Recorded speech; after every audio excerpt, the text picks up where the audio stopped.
নমস্কার বন্ধুরা, দেখো আমি এখন শুরু করছি। আজকে একটা টপিক করবো আমরা হচ্ছে কি করে আমাদের যে নার্ভ আছে, নিউরন আছে, সেই নিউরন দিয়ে কি করে আমাদের সিগন্যালটা পাস হয়, যেটাকে বলা হয় ইলেকট্রিক্যাল সিগন্যাল। তো এটা খুব ভাইটাল, আমাদের সব জায়গাতেই লাগে এটা। তো কী করে আমাদের নার্ভ দিয়ে সিগন্যালটা পাস হয় আমরা দেখবো আজকে। তো চলো দেখি। তো আমরা জানি যে আমাদের নর্মাল একটা নিউরন দেখতে কী হয়, তো এটা হচ্ছে নিউরনের নর্মাল স্ট্রাকচার। দেখো এরকম দেখতে হয় একটা নিউরন।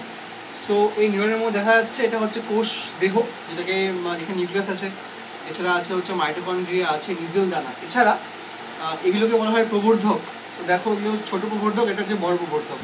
ছোটটাকে বলে হচ্ছে ডেনড্রন, আর দেখো ডেনড্রন থেকে আবার ফার্দার ব্রাঞ্চ বেরিয়েছে, এগুলোকে বলা হয় ডেনড্রাইট।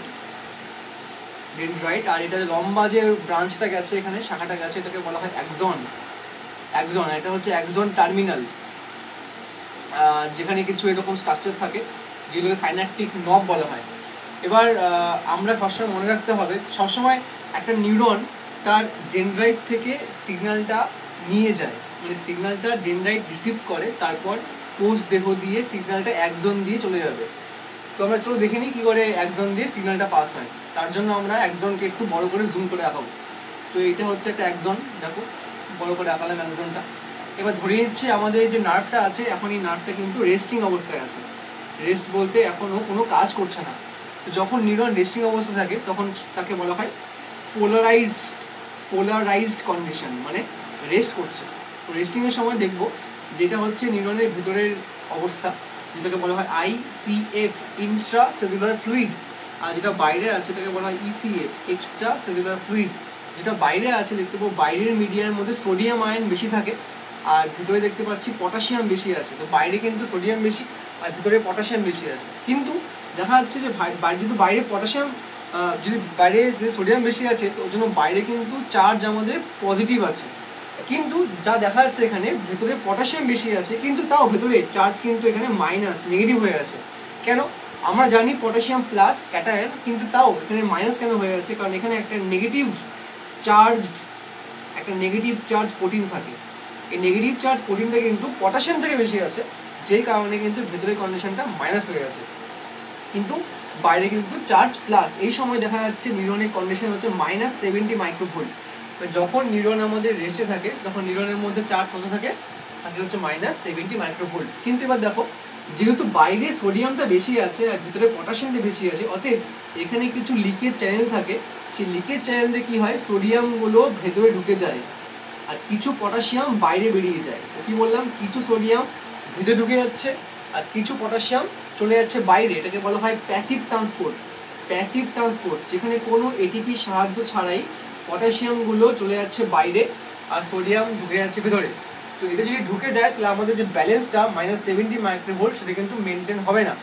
তার জন্য এখানে একটা স্পেশাল পাম্প থাকে, যেটাকে বলা হয় সোডিয়াম পটাশিয়াম পাম্প।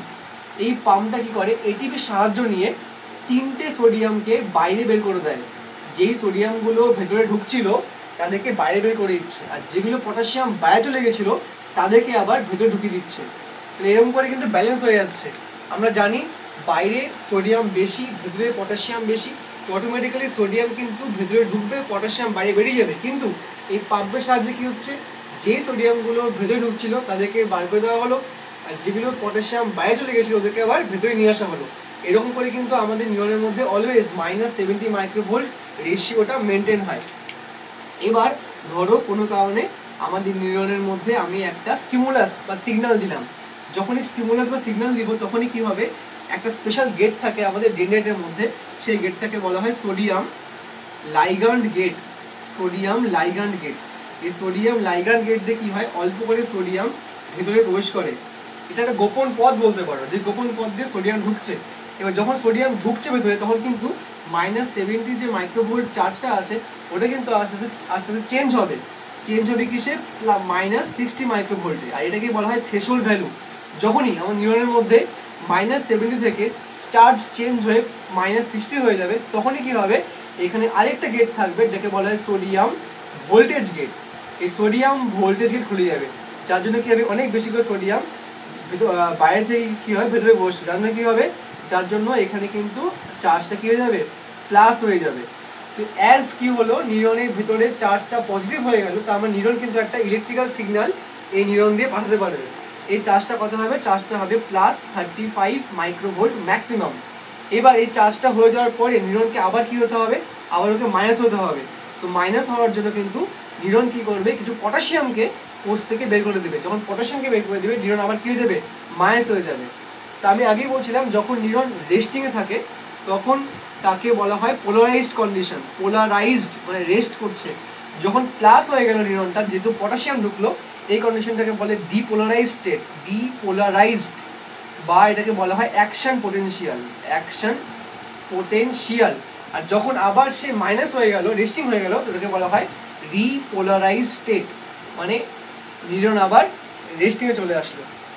তো আমরা কি বুঝলাম এখানটায়, যে যখন আমাদের নিউরনটা রেস্টে থাকে তখন দেখতে পাচ্ছি নিউরনের যে ভিতরে আছে সেখানে নেগেটিভ চার্জ থাকে আর বাইরে পজিটিভ চার্জ থাকে। ভিতরে কি আছে, ভিতরে পটাশিয়াম বেশি আছে, বাইরে সোডিয়াম বেশি আছে। এবার পটাশিয়াম থাকা সত্ত্বেও ভিতরটা নেগেটিভ কেন, বিকজ ভিতরে একটা নেগেটিভ চার্জ প্রোটিন থাকে। এবার কি হচ্ছে, যখন এই সোডিয়ামটা যেহেতু বাইরে বেশি আছে, কিছু সোডিয়াম কিন্তু ভেতরে ঢুকে যাবে, কিছু পটাশিয়াম বাইরে বেরিয়ে যায় নর্মালি, কিন্তু সোডিয়াম পটাশিয়াম পাম্প দিয়ে সোডিয়ামগুলোকে আবার বাইরে বের করা হয়, পটাশিয়ামগুলোকে আবার ভেতরে নিয়ে আসা হয়। এরপর যখন নিউরনের মধ্যে আমরা সিগন্যাল, কোনো একটা স্টিমুলাস দিব, তখন কিছু সোডিয়াম ভিতরে প্রবেশ করবে, যার জন্য -70 মাইক্রোভোল্টটা চেঞ্জ হয়ে -60 মাইক্রোভোল্ট হবে, যেটাকে বলা হয় থ্রেশহোল্ড ভ্যালু। আর যখনই একবার থ্রেশহোল্ড ভ্যালু রিচ করে যাবে, তখন সোডিয়াম ভোল্টেজ গেটটা খুলে যাবে, যার জন্য প্রচুর পরিমাণে সোডিয়াম নিউরনের ভেতরে প্রবেশ করবে, যার জন্য কি হবে, নিউরনটা আবার কি হয়ে যাবে, প্লাস হয়ে যাবে, যার জন্য আবার এটাকে বলবো আমরা অ্যাকশন পোটেনশিয়াল, মানে এটা ওয়েভ, প্লাস ওয়েভ চলে গেল। এরপর নিউরনটা আবার তার রেস্টিং কন্ডিশন ফিরে পাবে, যার জন্য কি হবে, পটাশিয়াম আয়ন কিছু বাইরে চলে যাবে, যার জন্য আবার সে আবার মাইনাস হয়ে যাবে। তার মানে বলতে পারি আমরা, প্রথমে হচ্ছে পোলারাইজ স্টেট, তারপরে হবে আমাদের ডিপোলারাইজ স্টেট, তারপরে হবে রিপোলারাইজ স্টেট। এই হচ্ছে আমাদের কি করে নিউরন দিয়ে সিগন্যাল বা ট্রান্সডাকশন অফ ইম্পালস মুভ করে। ধন্যবাদ।